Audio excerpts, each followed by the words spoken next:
En France, cette journée du samedi 11 novembre était fériée. Il en était de même dans d'autres pays, dont le Royaume-Uni. Les vétérans de la guerre ont été célébrés lors de multiples cérémonies, dont le Festival of Remembrance au Royal Albert Hall. Charles III et Camilla étaient entourés par le prince William et Kate Middleton.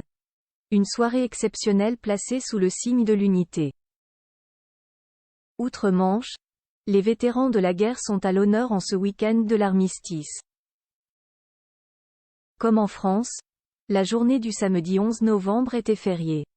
Pendant 2 jours, diverses cérémonies sont attendues au Royaume-Uni. C'est ainsi que, ce dimanche, la famille royale va déposer des gerbes de coquelicots au cénotaphe, un monument aux morts situé à Londres. Un événement connu sous le nom de Remembrance Sunday. À cette occasion, le Royal Albert Hall, la salle de spectacle la plus connue de la capitale, a accueilli les membres actifs de la famille royale pour célébrer le Festival of Remembrance, aussi appelé Festival du Souvenir. Peu avant que cette occasion particulière ne débute, le roi Charles III et la reine Camilla étaient entourés par le prince William et Kate Middleton. Le prince Édouard et sa femme Sophie étaient également présents.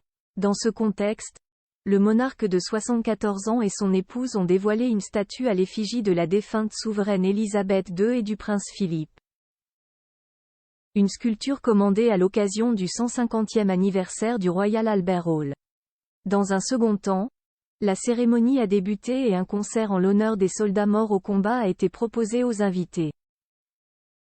Photo Charles III, Camilla, Kate Middleton, Princesse Anne. Les Windsor réunis pour le concert du 11 novembre, une soirée sous le signe de la cohésion au-delà de la présence du prince et de la princesse de Galles, ainsi que de celle du duc et de la duchesse d'Édimbourg. Charles III et son épouse ont également pu compter sur le soutien d'autres membres de la famille royale. Parmi eux, figuraient la princesse Anne et le vice-amiral Sir Timothy Lawrence ou encore le prince Richard, accompagné de son épouse la duchesse Alice Montagu Douglas Scott, détaillait le Daily Express samedi. Ensemble, ils ont renvoyé une image de cohésion.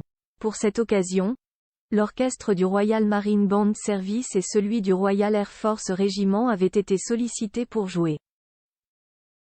L'événement a été retransmis en direct sur la chaîne BBC One et commenté par la journaliste Claire Balding. Plusieurs artistes, parmi lesquels Callum Scott, Cathy Melua, Mika Paris, Alfie Boe, ainsi que Colin Thackeray, étaient présents.